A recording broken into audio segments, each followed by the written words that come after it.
നമസ്കാരം. ബോംബുകൾ പൊട്ടിത്തെറിച്ചു തുടങ്ങുമെന്ന് ട്രംപ് പറയുന്നു.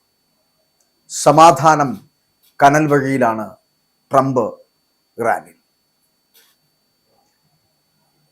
കരാറിൽ ഒപ്പിടാതെ ഉപരോധം പിൻവലിക്കില്ല എന്ന ട്രംപിസവും ഉപരോധം അവസാനിപ്പിക്കാതെ ചർച്ചകൾക്കില്ലെന്ന ഇറാന്റെ ഉറച്ച നിലപാടും മാറ്റുരയ്ക്കുന്ന പശ്ചിമേഷ്യ. ബോംബുകൾ പൊട്ടിത്തെറിച്ചു തുടങ്ങുമെന്ന് ട്രംപ് ഓർമ്മപ്പെടുത്തുമ്പോൾ ഇറാൻ ഇതൊന്നും വകവയ്ക്കാതെ കുതിക്കുകയാണ്. സമാധാനം കനൽ വഴിയിലാകുന്നു എന്ന് പറയേണ്ടിയിരിക്കും. ആഗോള സമ്പദ് വ്യവസ്ഥയെയും പശ്ചിമേഷ്യൻ സുരക്ഷയെയും മുൾമുനയിൽ നിർത്തി അമേരിക്കയും ഇറാനും തമ്മിലുള്ള സമാധാന ചർച്ചകൾ കടുത്ത പ്രതിസന്ധിയിലേക്ക് എത്തുന്നു.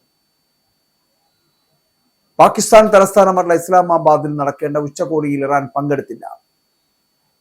അതോടുകൂടി മേഖലയിൽ യുദ്ധഭീതി വീണ്ടും ശക്തമായി.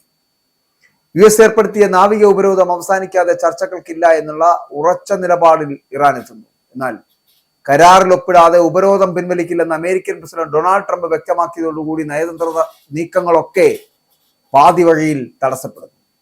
അമേരിക്കൻ നാവികസേന ഇറാനിയൻ എണ്ണക്കപ്പൽ അത് പിടിച്ചെടുത്തതും ഇതിന് മറുപടിയായിട്ട് ഇറാൻ ഹോർമൂസ് കടലിലേക്ക് വീണ്ടും അടച്ചതും സ്ഥിതിഗതികളൊക്കെ വഷളാക്കി മാറ്റിയെന്നതാണ്.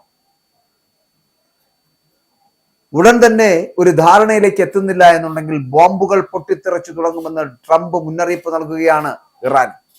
ഇത് ലോകരാജ്യത്തെ ആശങ്കയിലാക്കുക, വലിയ യുദ്ധത്തിലേക്ക് എത്തപ്പെടുമെന്നുള്ളതാണ്. ചർച്ചകൾക്കായിട്ട് American vice president JD Vance, പ്രത്യേക പ്രതിനിധികളായിട്ടുള്ള സ്റ്റീവ് വിറ്റ്കോഫ്, ജാരഡ് കുഷ്ണർ എന്നിവർ ഇസ്ലാമാബാദിൽ എത്തിച്ചേരുമെന്നാണ് വൈറ്റ് ഹൗസ് അറിയിച്ചിരുന്നത്. പക്ഷേ അതും ഉണ്ടായില്ല. അനുകൂല സാഹചര്യം ഉണ്ടായ ട്രംപ് തന്നെ നേരിട്ടെത്തി കരാറിൽ ഒപ്പിട്ടേക്കുന്നുള്ള സൂചനകളുണ്ടായിരുന്നു. ഇറാന്റെ ആണവ പദ്ധതികളെ ചൊല്ലിയുള്ള തർക്കമാണ് അവസാന നിമിഷം വരെ ചർച്ചകൾ ഇങ്ങനെ നീണ്ടുപോകുവാൻ പ്രധാന കാരണം. യുറേനിയൻ സമ്പുഷ്ടീകരണം 20 വർഷത്തേക്ക് നിർത്തിവെക്കണമെന്ന് അമേരിക്ക ആവശ്യപ്പെടുമ്പോൾ 5 വർഷം എന്ന നിലപാടിലായിരുന്നു ഇറാൻ. എന്നാൽ 10 വർഷം എന്ന വിട്ടുവീഴ്ച നിർദ്ദേശം ഇപ്പോൾ പരിഗണനയിൽ. ഇറാനിലെ രാഷ്ട്രീയ നേതൃത്വങ്ങൾക്കിടയിലുള്ള ഭിന്നതയും ചർച്ചകളെ ബാധിക്കുകയാണ്. പ്രസിഡന്റ് മസൂദ് പെസഷ്കിയാൻ ചർച്ചകളോട് അനുകൂല നിലപാട് സ്വീകരിക്കുമ്പോഴും സൈനിക വിഭാഗമായിട്ടുള്ള ഇസ്ലാമിക് റവല്യൂഷണറി ഗാർഡ് കോർപ്സ് കടുത്ത നിലപാടാണ്. അമേരിക്കയെ വിശ്വസിക്കാനാകില്ല എന്നതാണ് ഇവരുടെ വാദം എന്ന് പറയപ്പെടുന്നത്. അമേരിക്കയുടേത് വെറും വാഗ്ദാനങ്ങൾ മാത്രമാണ് എന്നും ഉപരോധം തുടരുന്നത് ചർച്ചകൾക്ക് തടസ്സമാണ് എന്നും ഇറാൻ വിദേശകാര്യ മന്ത്രാലയം അടക്കം കുറ്റപ്പെടുത്തുന്ന ഒരു സാഹചര്യത്തിലേക്ക് എത്തിയിരിക്കുന്നു. തങ്ങളെ കീഴടങ്ങാൻ നിർബന്ധിക്കുവാനാണ് അമേരിക്ക ശ്രമിക്കുന്നത് എങ്കിൽ അതിന് വഴങ്ങില്ല എന്ന് ഇറാൻ പ്രസിഡന്റ് വ്യക്തമാക്കുന്നു. കഴിഞ്ഞ ഒരാഴ്ചയായി തുടരുന്ന അമേരിക്കൻ ഉപരോധത്തെ തുടർന്ന് ഹോർമൂസ് കടലിടുക്കിലൂടെയുള്ള കപ്പൽ ഗതാഗതം പൂർണ്ണമായിട്ടും തടസ്സപ്പെടുന്നു. ഒപ്പം തന്നെ ഇന്നലെ രാത്രി വെറും 3 കപ്പലുകൾ മാത്രമാണ് ഇതുവഴി കടന്നുപോയതെന്ന് പറയപ്പെടുമ്പോഴും 27 കപ്പലുകളെ അമേരിക്കൻ സേന തിരിച്ചയക്കുന്ന ഒരു സാഹചര്യം അവിടെ ഉണ്ടായി എന്നാണ് പറയപ്പെടുന്നത്. മേഖലയിൽ സമാധാനം പുനഃസ്ഥാപിക്കുവാനുള്ള ശ്രമങ്ങൾക്ക് ഇറാൻ അമേരിക്ക പോര് വലിയ ഭീഷണിയാണ് ഉയർത്തുന്നത്. സമാധാന ചർച്ചകൾ വഴിമുട്ടിയാൽ പശ്ചിമേഷ്യയിൽ മറ്റൊരു വലിയ സൈനിക ഏറ്റുമുട്ടലിന് സാധ്യതയുണ്ട് എന്നുള്ള വിവരങ്ങൾ പുറത്തു. ട്രംപ് നൽകിയ സമയപരിധി അവസാനിക്കുവാൻ മണിക്കൂറുകൾ മാത്രം ബാക്കി നിൽക്കെ ലോകം ഉറ്റുനോക്കുന്നത് ഇസ്ലാമാബാദിലേക്കാണ്.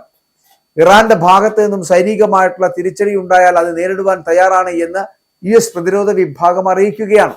നിലവിലെ സാഹചര്യത്തിൽ നയതന്ത്രങ്ങളിലൂടെയുള്ള നഷ്ടപരിഹാരം വിദൂരമാണ് എന്നാണ് റിപ്പോർട്ടുകൾ അടക്കം ഇപ്പോൾ സൂചിപ്പിക്കുന്നത്. അപ്പോൾ ഇവിടെ ബോംബുകൾ പൊട്ടിത്തെറിച്ച് ഒരു രാജ്യത്തെ നശിപ്പിക്കേണ്ട സമയത്തിലേക്ക് എത്തിയിരിക്കുന്നു എന്നുള്ള ട്രംപിന്റെ വാക്കുകളും സമാധാനം പാതി വഴിയിലായി പോവുകയും അസമത്വം ഉടലെടുക്കുകയും ചെയ്യുന്നു എന്ന് പറയപ്പെടുമ്പോഴും അത് വീണ്ടും ഒരു യുദ്ധത്തിന്റെ സൂചന നൽകുന്നുള്ളത്. ട്രംപ് ഇറാനിൽ എത്തുന്നത് എന്തുകൊണ്ടായിരിക്കും? സമാധാനം സ്ഥാപിക്കുക, യുദ്ധം അവസാനിപ്പിക്കുക.